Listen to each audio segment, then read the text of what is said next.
Guys 'one piece' ఫ్యాన్స్‌కి అయితే పండగ అనమాట. ఒకటి కాదు, 2 కాదు, ఏకంగా 3 అమేజింగ్ యానిమే అప్డేట్స్ అయితే వచ్చినాయన్నమాట 'వన్ పీస్' యానిమే నుంచి. సో, ఈ రీల్‌ని అయితే ఎండ్ వరకు చూడండి, ఎక్కడ స్కిప్ చేయకండి. సో, ఫస్ట్ అప్డేట్ వచ్చేసరికి 'వన్ పీస్' లైవ్ యాక్షన్ నుంచి అనమాట. 'One piece' live action season 3 అయితే మనకి 2027లో అఫీషియల్‌గా అయితే రిలీజ్ అవబోతుంది. సో, దీన్నైతే నెట్‌ఫ్లిక్స్ అఫీషియల్‌గా కన్ఫర్మ్ చేసింది. సో, దాని తర్వాత 'వన్ పీస్' నుంచి అయితే ఒక కొత్త స్పిన్ ఆఫ్ సిరీస్ రాబోతుంది. సో, కాకపోతే ఇది కొంచెం డిఫరెంట్ అనమాట. సో, ఇది లిగో ఫార్మాట్‌లో రాబోతుంది.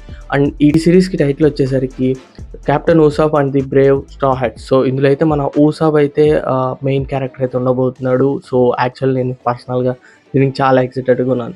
అండ్ లాస్ట్ అప్డేట్ వచ్చేసరికి 'వన్ పీస్' రీమేక్ గురించి అనమాట. విట్ స్టూడియోస్ అండ్ నెట్‌ఫ్లిక్స్ కలిసి అయితే రీమేక్ అయితే చేస్తున్నారని తెలుసు గానీ, దాని నుంచి ఒక అప్డేట్ రాలేదు. సో, ఫైనల్లీ వాళ్ళైతే ఒక వీడియో రిలీజ్ చేశారు. ఇందులో అయితే ప్రతి ఒక్క క్యారెక్టర్ కాన్సెప్ట్ ఆర్ట్స్ అండ్ కొన్ని సీన్స్ కాన్సెప్ట్ ఆర్ట్‌లు అయితే రిలీజ్ చేశారు. కాన్సెప్ట్ ఆర్ట్‌లు అయితే చాలా బాగున్నాయి. సో, ఈ రేంజ్ అవుట్‌పుట్ వస్తే రీమేక్ కూడా అయితే హిట్ అయిపోద్దనమాట. So, more reels follow our అయాన్‌మే.